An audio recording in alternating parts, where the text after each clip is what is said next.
Hello, everybody. Welcome to a new episode of Champs Drink Champs. Tayler here doing a solo episode today. And today is going to be a little bit of a heavy topic, but that always tends to be my solo episodes because I like to talk about the heavier things.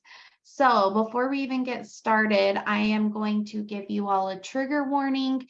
We will be talking about low self-esteem, body dysmorphic disorder, eating disorders, things like that. So if those things trigger you, this is the one and only trigger warning. So tune out if you're not interested in talking about learning about those things. If you are, happy to have you here.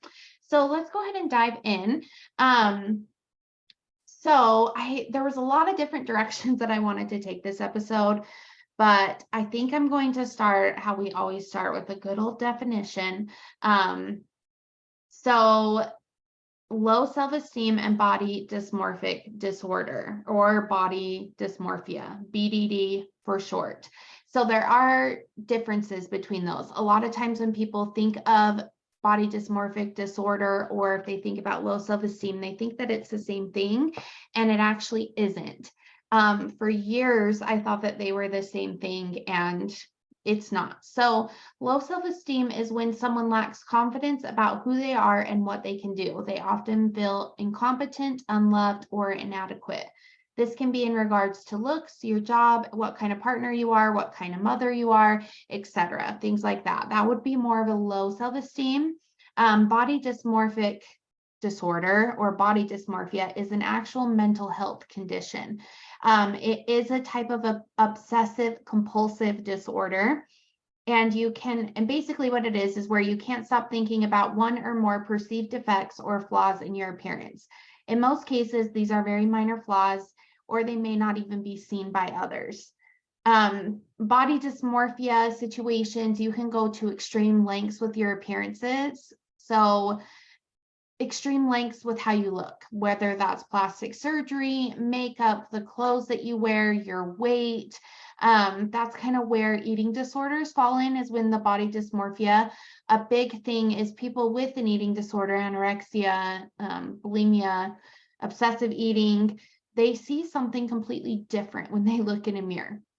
You can see an anorexic person on the street and they can literally look like they're a skeleton, but when they look in the mirror, they can see somebody who's 500 pounds and they think, oh, this is why I can't eat, because I'm so heavy. But in reality, they could be 98 pounds.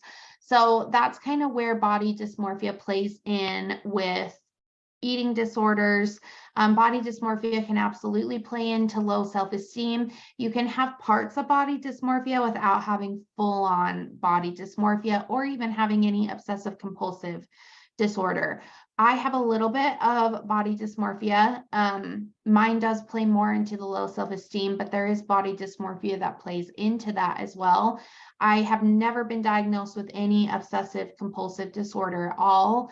I've only been diagnosed with ADD, which I think that could be a symptom of, or it could be considered an obsessive compulsive disorder, but I'm not 100% sure on that. So don't quote me on that. But anyways, this episode is probably going to be a little bit vulnerable for me. This is a lot of stuff that I haven't really talked about with anybody besides like a therapist, Tony. And it's also a lot of stuff that I'm trying to understand as well. I shared with our episode back that going through my journey of my childhood and my mental health struggles right now has been very eye-opening, and there's been a lot of things that I wasn't expecting to come up. So this is one of those things. I always knew that I kind of had a low self-esteem, but to find out that I do have sprinkles of body dysmorphia in there, and just to find out how low my self-esteem actually is, it's been very eye-opening. It's been very, very hard. So this will be a little bit more of a vulnerable episode. I am a little bit nervous. I know Shelby says that like you can never hear that I'm nervous when I'm nervous, but I am. So we're just going to roll with it like we always do, and it's going to be great. So what I really want to talk about is how our generation grew up, and why I think a lot of people, females especially, in my age range, have such a low self-esteem and have such problems with the way that they look. So if you were a 90s baby, which it's arguably one of like the best times to be born and grow up, like the 90s were so great. And I wish we could go back to the 90s all the time. But it was also very hard. It was very hard. So I want you guys to all just think about like the generation that we grew up. So I'm going to be 33. I'm recording this before my birthday, unfortunately. It's actually a month and a day until my birthday on the day that I'm recording. So I'm almost 33. I was born in 1990, and we grew up in a very hard generation. Thinking about when I think I was 8 years old when Britney Spears' Baby One More Time album came out. And Britney Spears was just the most beautiful woman that I had ever seen in my entire life. That Hit Me Baby One More Time music video came out, and I just was blown away by how beautiful she was. And she was so skinny. She could dance amazing. She had beautiful hair. Her makeup always looked perfect. Like she had a super cute personality. Like she was everything that I wanted to be, every single thing that I wanted to be. And I was 8 years old when this album came out. And when Britney Spears, Christina Aguilera, boy bands, like everything, all of that was so huge. Paris Hilton was huge. And it was a really hard time because their bodies, the way that they looked was unrealistic for an 8-year-old girl. Britney was 16, 17 when that song came out. Like she had a very developed body, and it was unrealistic to look like that. But that was what I was seeing everywhere. Every magazine, everywhere on MTV, TRL, like the low-rise jeans were in style. Being like heroin chic was the look that people called it.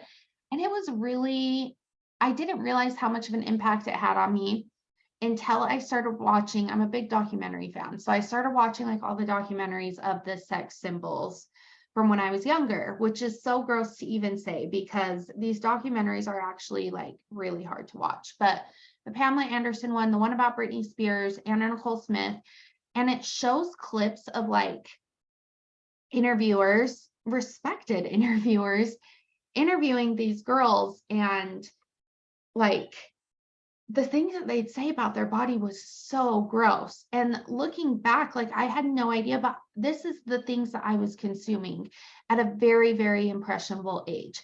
I was consuming freaking, what's her name? Diane Walters. Is that her name? The 2020 lady? Barbara Walters. Not Diane. Barbara Walters asking 16, 17-year-old Britney Spears if her breasts were real. And like that was so normalized. Or these females would go on TRL and all that would be talked about is their looks.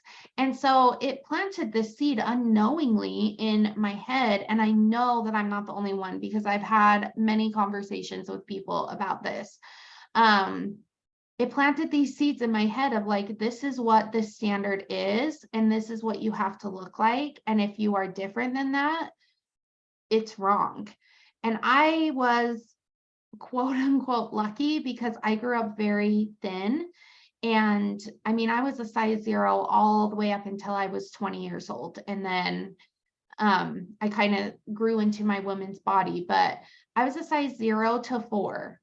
And all through high school, I was a size 0. And then I went up to a size 4. And then I kind of just stayed there until I was about 20, 21. And, that was the ideal body type. And then all of the sudden, one night, it literally felt like one night I went to sleep and I woke up and I had these giant boobs and I had these hips. Like I remember having like growing pains in my 20s, which is so crazy because I feel like that's later than most people. But I remember having growing pains in like my hip area. And I remember like the pain of like my actual boobs growing in because all throughout high school, I was like a small little B cup with a tiny little waist, a nice butt, and like skinny legs. Like I had a 6-pack. I didn't even work out. I ate like crap. Like I don't even know how I maintained that body, but I never thought that like I needed to change anything. I thought that was just how I was. And growing up, I honestly did not have low self-esteem issues. That definitely happened in high school. If you know that scene from Mean Girls where they're like all looking in the mirror, like talking about how the things that they hate, and Lindsay Lohan's like, I have really bad breath in the morning. That was literally me until probably 10th grade. I had no problems with myself. I thought I was great. And Shelby says she's a baby narcissist. This was me being a baby narcissist. I thought I was great. I had natural blonde hair, super skinny, like I had no problems. And then like my friends, the guys I hung out with would make comments, like trying to be funny, whatever, and it would just plant these little seeds. And I was like, actually, this is wrong with me. Actually, my peach fuzz on my face is too much. Actually, I went up to a size 4 and that's too heavy. Like I need to get back to a size 0. Like it was all these little things that kind of just built up that I didn't feel good about myself at all. And I look back at pictures and I'm like, what the hell were you thinking? Like, what is wrong with you? Because I looked great, but my senior year, I look at the senior like yearbook stomp pictures and I thought I was so fat that night. And I remember like getting ready for the yearbook thing and just crying and being like, I look like such a fat cow. I can't, like, I'm so upset that all of these pictures that I take with people the final day of high school is that I look like this. And I literally look back at those pictures and I'm like, what in the hell were you thinking? Like, I remember putting on those shorts. They were these cute brown, like cargo shorts. They were a size 4 from Hollister. And then I had like a tan, like 3/4 sleeve shirt with like buttons from Hollister because I only wore Hollister. And it was such a cute outfit. And I just look back at those pictures and I'm like, girl, you look so cute. Like, why did you have a full on mental breakdown before you went to this yearbook stomp? Like, it's so silly, but it's a product of how we grew up. And it also, like, our parents were always on a diet because not having a stick skinny figure was wrong. And every single parent that I knew, every mom that I knew was on a diet. HCG, Atkins diet, Slim Fast, that like little pill that Anna Nicole Smith was promoting to like help you lose weight. And there was all these weight loss pills. There was commercials on TV for weight loss pills.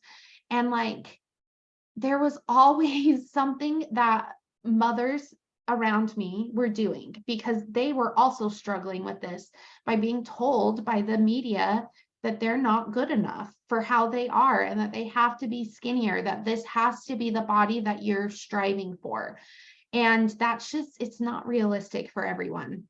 So when I started growing into my womanly body with hips and boobs and fat in places that I was not used to, it really sent me down a spiral because not only did I hate the way that I looked, but mentally, I wasn't good enough for anybody. And that played a lot in the role of like Tony and I, is that he always like told me that I was pretty and he always has loved the way I looked even now.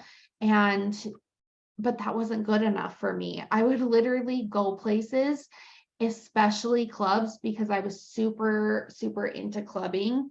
And I would say like, okay, I need at least 5 guys to check me out tonight, or at least 5 guys to try and buy me a drink that I turned down to feel good about myself. And if that didn't happen, it would destroy me. I'd have a terrible night and I would be so upset, and it would just send that spiral of the low self-esteem down and down and down. And that's terrible. Like, it's so sad. And of course, when the honeymoon phase is over with you and your partner, and he's not obsessed with how you look because it's more about what's inside rather than what's outside.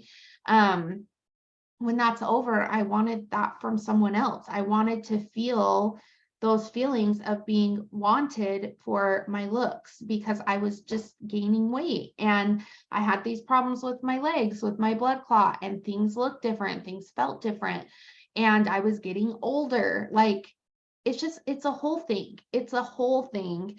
And it is something that I struggle with a lot. And I will not downplay that. It is one of my biggest struggles. With my blood clot, my legs look very different. and they have spots on them. They have varicose veins. I have varicose veins all up the side of my body. And instead of celebrating that every day of like, hey, your body saved your life, like your body actually did something really incredible, I focus so heavily on that. Oh my gosh, this looks like the biggest bruise on my leg. People are going to comment on it, blah, blah, blah. And I don't celebrate the fact that like my body's actually pretty amazing. Your body's pretty amazing. And it doesn't matter what lumps and bumps you have on it. It matters that your body does amazing things.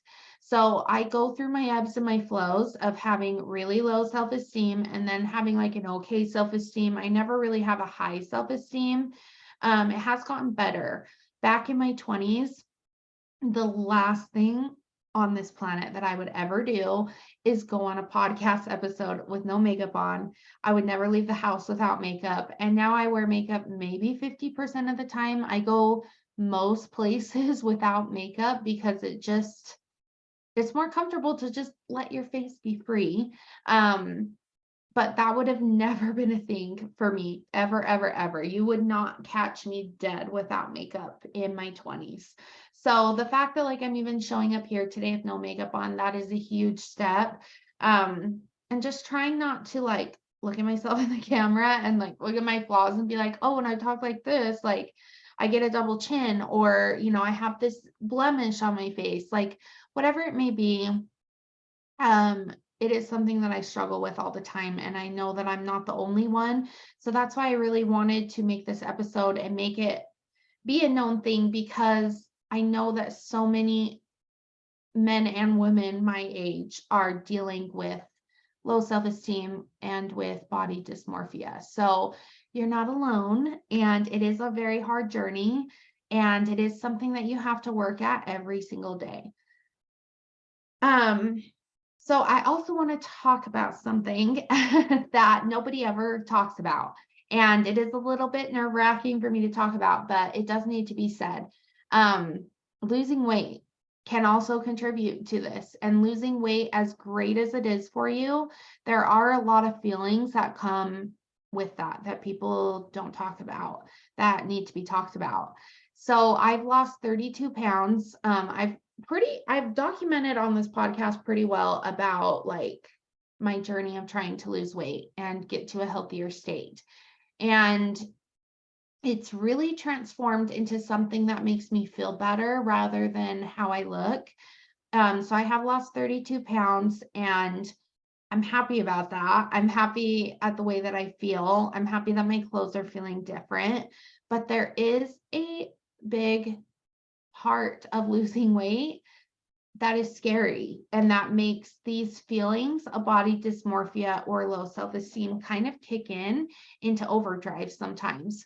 When I started losing weight, I kind of went through a little bit of a freak out because I love to shop. I've gotten a lot better with shopping, but I have a lot of clothes, and I was like, oh my gosh, like this shirt's too big. This shirt looks weird. Like I need to go shopping. I need to buy new clothes. I need to do X, Y, and Z because my clothes look baggy and they look weird. And that made me really uncomfortable.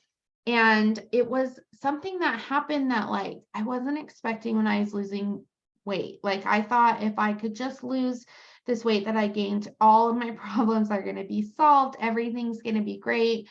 I'll be able to wear crop tops. Like I'll be able to get in a bikini and not feel so stressed out. Like all of these things will change. And it didn't change at all. It actually kind of opened up a lot of fears for me that I was 1,000% not expecting. I think, I don't even know really how to explain this, but I think that a lot of times you get comfortable, quote unquote, comfortable in the skin that you're in. And when that starts to change, it does kind of freak you out. I had gotten comfortable with being uncomfortable. I had gotten comfortable going to places, having guys not check me out, having girls not give me compliments all the time, and comfortable in baggier clothes that people could not see my body, could not see the shape of my body, all of that. So I really want to say that like I teach yoga, And a lot of people watch me. A lot of people look at my body. My classes tend to be really full. And that was a giant hurdle that I had to get over, of people looking at me and looking at how my body's positioned. Because, you think in a yoga pose, if you're bent over, if you have a bigger stomach, your stomach's going to look different than somebody who's super skinny. And that was very stressful to me, to get up in front of a class of 25 people and be modeling my body in different poses and not knowing how things looked, what people were seeing. Sorry, Tony's cooking dinner. So if you can hear that, sorry, I just heard I heard like some silverware fall or something. But anyways, it was a big thing for me to get over the fact that people look at me. And it brought in an immense amount of imposter syndrome, because if you look at any yoga on Instagram, it is always super skinny, fit, athletic, flexible people doing yoga. And that is not me. I'm getting better at my flexibility, but I'm not the most flexible person. I'm not the skinniest person. There are a lot of yoga poses that I can't do. And it's really hard. It really is hard for me. It still is. It is something that I am trying really hard to get over, because there's a lot of ways and a lot of places that I want to take yoga, but it's really hard to get past that when I'm not comfortable in the skin that I'm in. So when I started losing weight and my workout clothes started fitting me differently, I was like, okay, Tayler, I can do this. I can do this. Like, we're going to wear this shirt. We haven't worn this shirt forever. And then one day I was teaching a class and I looked in the mirror and I saw it just clinging to the rolls on my stomach. And I was like, oh my God, like, I've lost 32 pounds. Why do I still look like this? And it's such a hard thing. And it also brings a crazy amount of, I don't know if I'd call it imposter syndrome, anxiety, like whatever it is, but I was 100% comfortable being uncomfortable in social situations. And when I started losing weight and when I started getting compliments again, like girls at the, coffee, like, oh, your eye makeup looks really pretty, your hair's really pretty, or I like your shirt, I like your pants. Whatever the compliment was, I was like, oh my God, don't look at me. Like, I'm so uncomfortable. I'm so stressed. Like, I don't know how things are fitting. Like, I have this giant spot on my leg. Like, are you looking at that? Are you trying to give me a compliment to try and take away from the bad things? Like, it's been such a crazy ride. And people never talk about that. It's great to lose weight. It's great to be healthy. But there is a whole other side to losing weight and to your body changing that I think a lot of people don't expect. And there is an immense amount of mental work as well as physical work that goes into weight loss, because I promise you, losing weight is not going to solve all your problems at all. It's not going to solve your problems at all. You have to do the mental work that goes along with that. Okay, so I've narrowed it down to 5 tips to help your self-esteem and your BDD, your body dysmorphia. So the first one, I know you guys are going to know what I'm going to say. It's meditation. And I know I say this all the time, but meditation comes in many different ways. And I am starting to post a lot more on my yoga or my wellness Instagram page, to just kind of change the stigma of, you don't have to lock yourself in a room and sit up straight and have mala beads and have this whole thing to do a meditation. Meditation comes in very many different ways. And one of the things that I really started with that really has helped me, and I still do this today, it was something I actually learned from Rachel Hollis years ago. And it was talking to yourself in the mirror. And I know it sounds so weird. I thought it sounded crazy until I started doing it. All you do, and this is 100% a form of meditation. All you do is you look in the mirror, you find 1 or 2 things that you like about yourself. So for me, it's my eyes. I've always really liked my eyes. My eyes change colors based off of what I wear. And I've always just thought that I had beautiful eyes. So I started with that, something that was foul proof. And I was like, I know I like this, so I'm going to focus on this. And I would look at myself every single morning as I was getting ready and tell myself, like, wow, your eyes look so pretty today. Wow, you're wearing green scrubs today. Your eyes look really green. How about tomorrow you wear the navy and then they can look more blue? Wow, you have really long eyelashes. Your eyes look so pretty. Maybe let's try doing our makeup this way so that it really accentuates your eyelashes or it accentuates your eyes, because eyes are something that people first notice when they look at you. So let's make these better. Let's make them pop. Let's make them stand out. So I started there, and it's really it's a mind game. And telling yourself these things makes you look beyond that. So I started with my eyes, and then I was like, wow. One day I was like, wow, I actually have a really nice shape to my eyebrows. And like, I don't have to do much work to my eyebrows. Like, I have to get them waxed every 2 to 3 months just because like they start getting a little bushy, but like I don't need any shaping. I don't really need to fill them in. Like, I just have really nice eyebrows. And I was like, oh my God, like, what the heck? And so then it just started expanding from that. Like, oh, I really like my hair, or I really like my shoulders. And now as I'm working out more and adding strength training, wow, I'm starting to show muscles in my shoulders and muscles in my back. Like, I really like that. It's a very simple thing. It is completely reframing your mind and finding the good in yourself. So I've actually brought this into a lot of my yoga classes. I do a yoga class once a month that is about self-love and self-esteem. And through the meditation, I take you through like finding a mirror and it's exactly the same practice, but just doing it in a meditative state.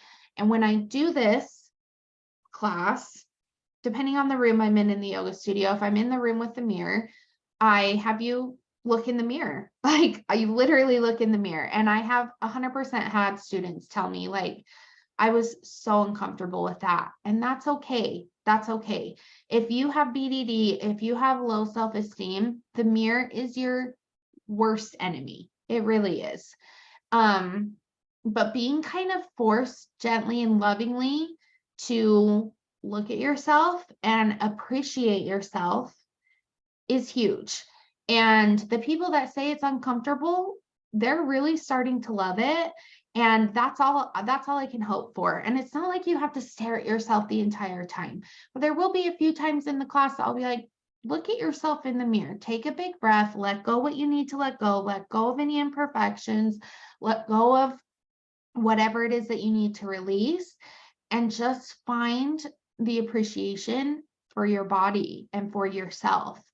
And, in the meditations, in these classes, at the end of the class, almost everybody is crying and tearing up. And that's what I hope for, because we never take the time to really make that connection. And hands down, at the end of every single class, I have you take a second and you just give yourself a little gratitude for your body, for your breath, for your mind / your soul.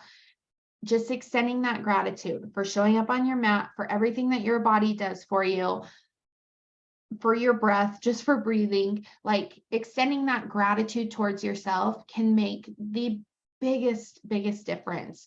And meditation can come in any way that you want to do that. Looking in the mirror, if you want to do a guided meditation of self-love, a meditative gratitude practice, writing in your gratitude notebook the things that you love about you, staring at the flame of a candle while thinking about how much you love yourself or the things that you love yourself. It's a big thing, and it's hard. It is so hard when you start this.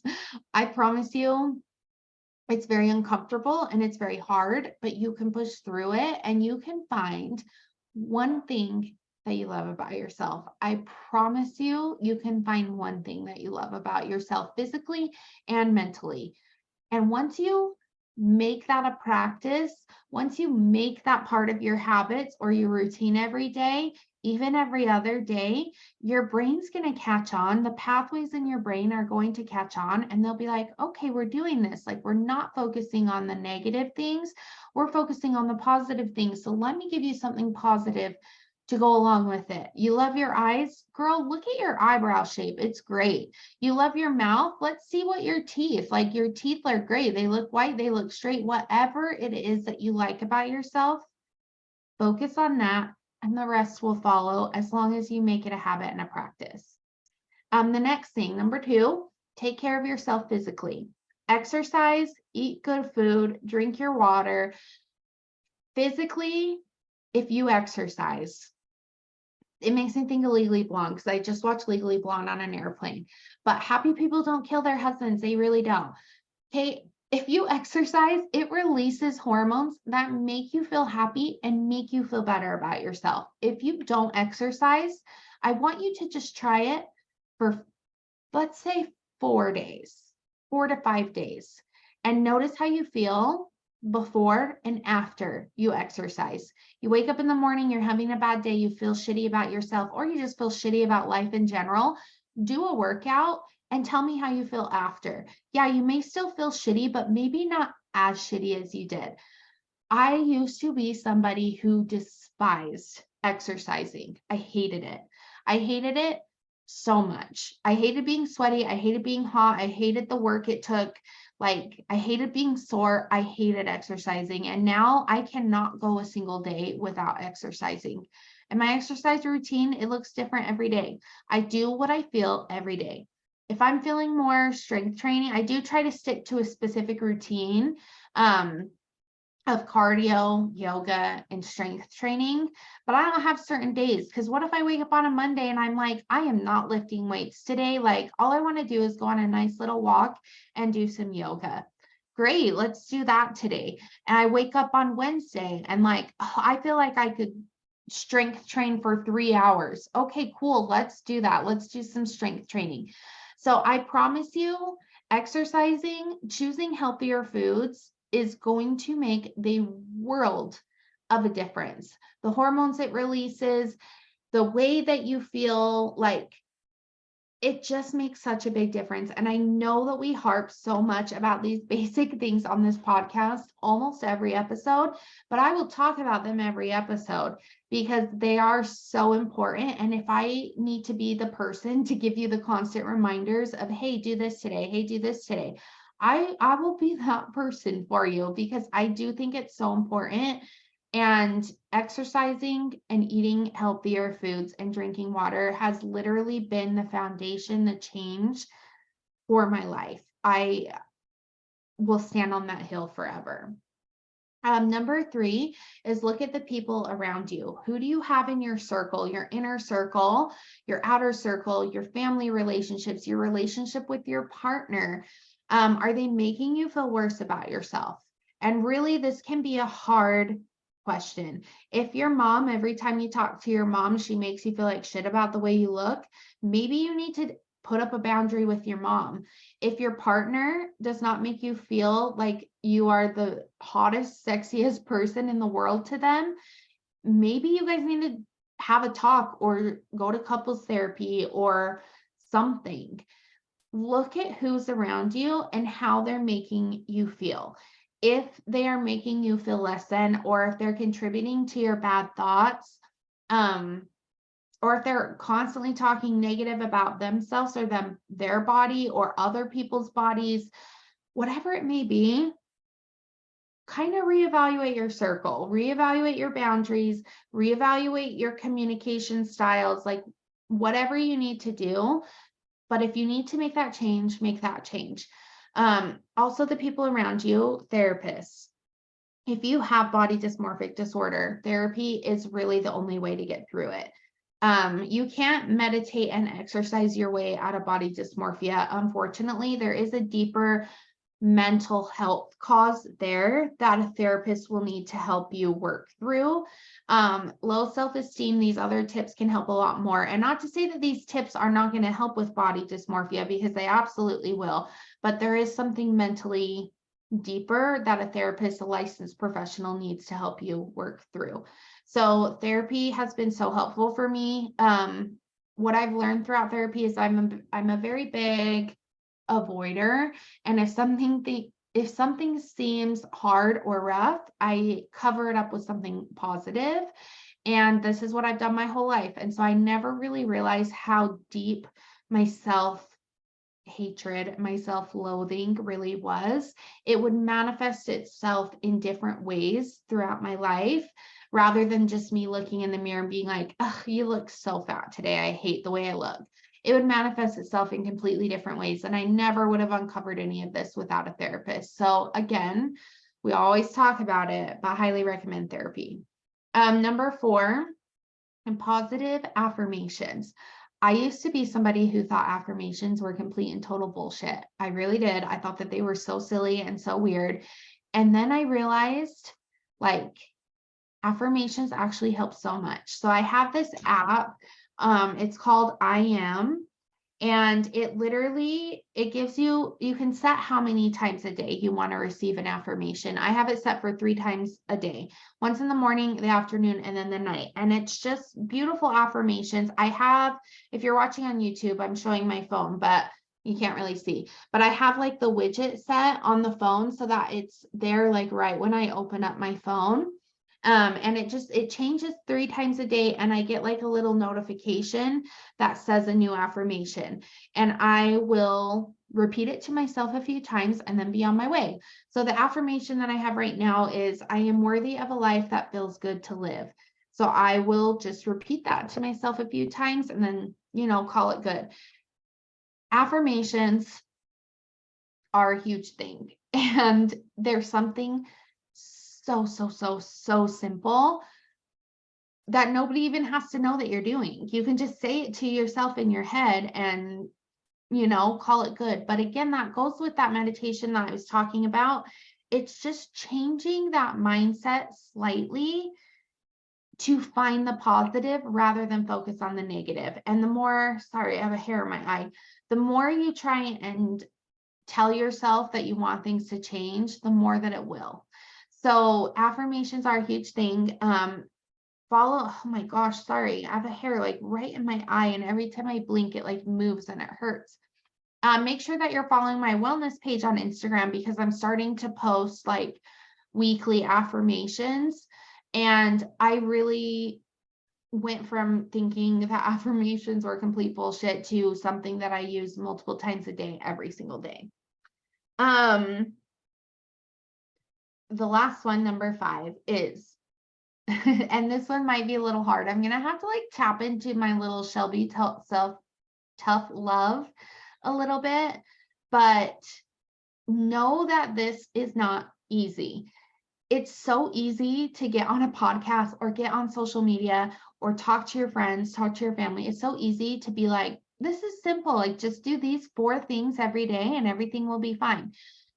It's not easy, and it is a choice that you make every single day. And I cannot say that enough. You have to wake up in the morning and you have to say, I'm going to work out today. I'm going to make healthier choices. I'm going to say affirmations. I'm going to practice my self-love.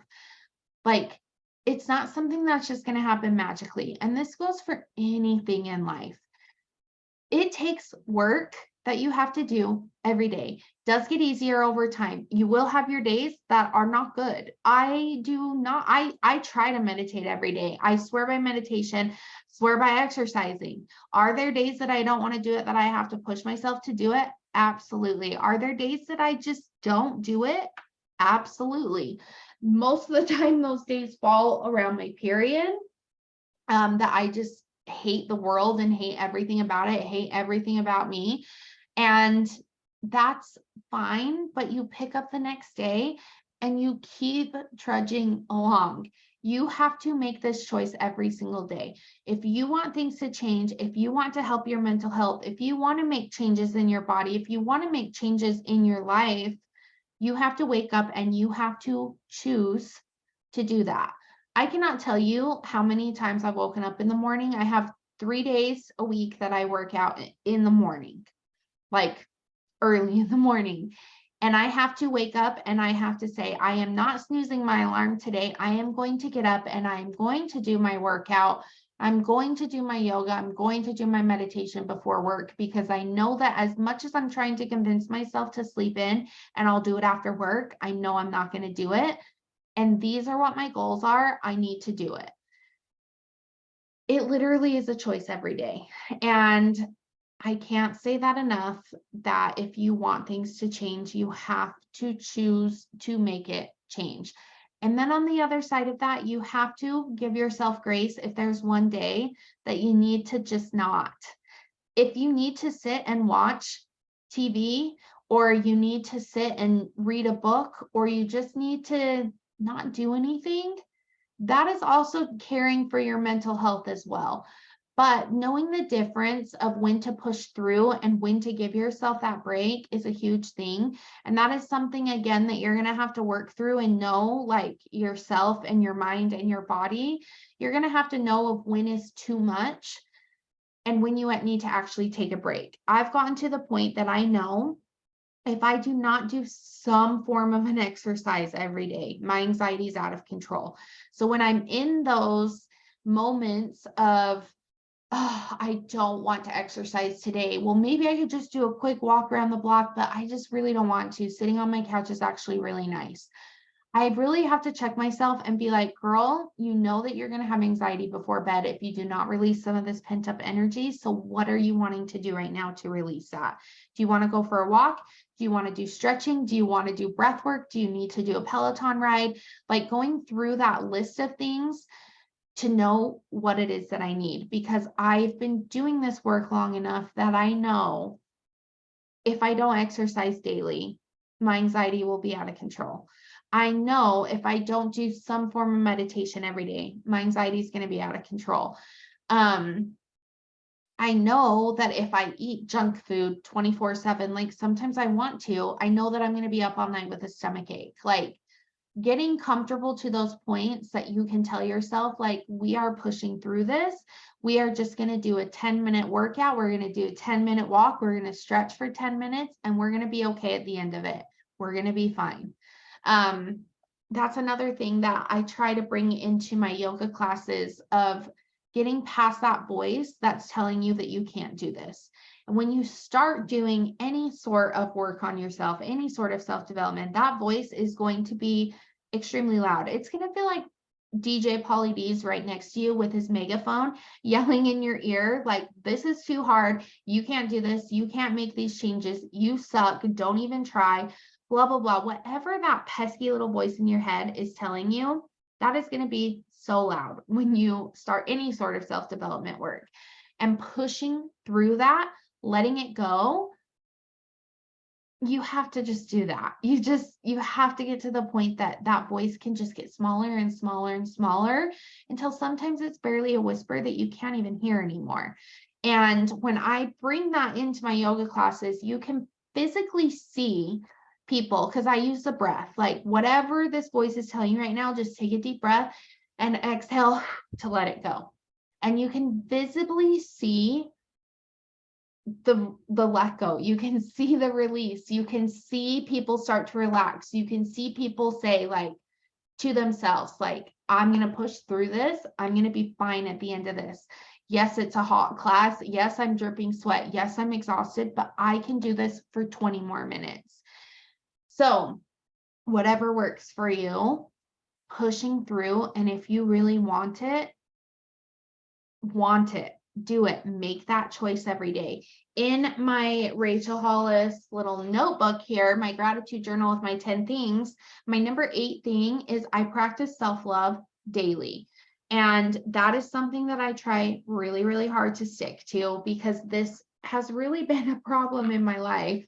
And I really want to love myself, because as much of a trial as my body has given me, my body saved my life. And I do not celebrate that fact enough. I focus too much on what is wrong with it, rather than being like, I could have died in 2018 from this blood clot, and my body found this miraculous way to keep my heart pumping, and it saved my life. Like, why would I hate a little mark on my leg when my body did that for me? Like, that is amazing that it not only saved my leg, but it saved my entire life. Like, I need to celebrate that rather than focusing so much on a little mark I have on my leg. So that's just an example, but yeah, if you want it, make that choice every day, push through that DJ Pauly D with his megaphone and go after it.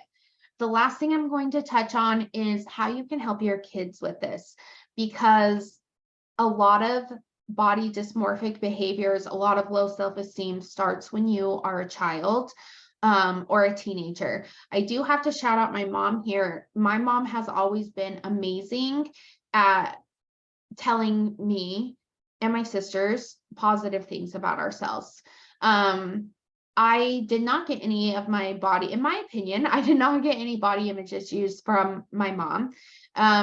She was really great at always hyping me up and always making me feel good, look good, like all of the things. And so that's a big thing, on a big reason why I want to touch on helping your kids, because it starts at home. It starts as you as a parent. It starts as you as an aunt. It starts as you as a teacher. It starts with you. So how you can help kids, some few tips. Never talk about your body or anyone else's body in a negative way. This has been very, very hard for me. I was just used to talking shit about my body. I think anybody in our generation is used to talking shit about their body. And to know that, like, Shelby's daughter was listening, to know that I have 2 nieces that are listening and 2 nephews, 3 nieces and 2 nephews that are listening to the words that I'm saying about myself and others is a huge thing. And it really started with Shelby's daughter, Henley, because she's the oldest out of all of the kids in my life. And really being careful with what I said around her about my body, even if I felt terrible, if her little ears were around, I had to really watch myself. And even something as simple as like, do I look fat in this? Because they catch on to that so much. So really being careful about what you say around the kids in your life. Also complimenting your kids. If you are a parent of teenagers, I think that this is a huge thing, because school and social media, I literally could not even imagine being a child or a teenager in today's day and age. Like, I had MySpace when I was in 12th grade, 11th grade, 12th grade, one of the grades. And that was enough for me. Like, the stuff that was even just posted on MySpace was so hard. Like, I had things posted about me on MySpace that were so hurtful and so hard. I could not imagine having TikTok and Snapchat and Instagram and Facebook and all of these new age social media things that everybody, you never get a break. Like, these poor teenagers, they never get a break. At least growing up, we had a break, like through the summers and stuff. Like, if you were getting bullied in school or whatever, like during the summers, if you didn't want people to know about you, they didn't know about you. These kids do not have that luxury. So make sure that you are complimenting your kids, and not just for their looks. I know that I'm focusing a lot on looks for this episode, but it's not all about looks. It's about their personality. It's about their brain. It's about, who they are as a person. But when you are a teenager, looks are all that matter to you. Unless your teenager is different than I was as a teenager, all I cared about was how I was perceived and how I looked, how many friends I had, like whatever it was all about the physical outer appearance, not so much the inside appearance. So keeping that in mind with whoever your kid is, but compliment them. The compliments to your children go a long way. Teach your kids healthy habits. I really have to commend Shelby for this. She is teaching, her and her husband Wally are teaching Henley really great healthy habits. Whether it's the food that they eat, Henley will exercise with them. Henley's also kind of interested in meditation, I would say. So it's really important to just teach your kids healthy habits. And that goes such a long way, because again, our generation grew up in the diet age. And so we're always on diets. We're always thinking about diets. Oh, there's a new diet coming out. Like, let me try this. That's what our brains are conditioned to look for and what our brains are conditioned to do. But if you teach your kids healthy habits, it will help them so much as an adult. Another big way to help your kids' self-esteem is to take a step back.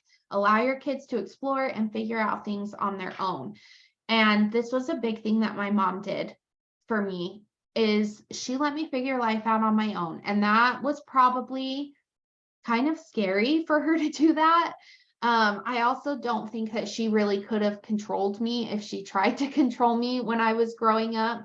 So I don't think she really had a choice of letting me figure out things on my own, but she really did. Like, she taught me things. She taught me, like, drugs are bad. Like, we're going to watch Oprah with these meth heads. Like, this is why you don't do drugs. But if you do this, I will be here to help you. Like, I remember one night we had a conversation about drinking and I was underage, and she was like, I will be so disappointed in you if you do drink at a party.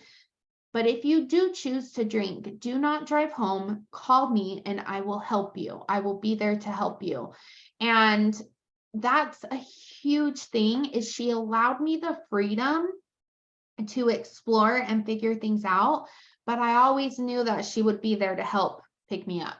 So praising your kids, praising their strengths, letting them try new things. If they want to try dance, if they want to try cheerleading, if they want to try football, if they want to try baseball, like, letting them explore who they are as a person and celebrating that, celebrating their strengths, celebrating just them as people, as their own individual people. The last thing is, offer your children or the children in your life a safe space with you. I do not have children of my own. If any of the kids in my life ever came to me and they needed a safe place, I would 100% be that. And I know that their parents would be that too. At the end of the day, you should be the safe space for your children, no matter what they are feeling, no matter what they are doing. They should be able to turn to you and know that it is safe. If your kid's getting bullied in school for how they look, they should be able to come home and be like, Mom, this kid is bullying me. I'm so uncomfortable with how I look. I'm having these thoughts, these body dysmorphic thoughts. I'm looking in the mirror and seeing this. Like, create that connection with your children or the children in your life to know that you can always come to me to talk to. You can always come to me to help you through this. That is a huge thing. And that is something that I really think kids need to know. And even if you have to straight up tell them, like, I'm your safe place, please come to me, like, whatever that looks like for you. So anyways, that's our episode. Thanks for listening to me ramble on. And yeah, if this episode helped you in any way, or if you think anybody in your life needs to hear this episode, please send it to them. Follow us on social media at Champs Drink Champs Podcast. Make sure you're following our YouTube.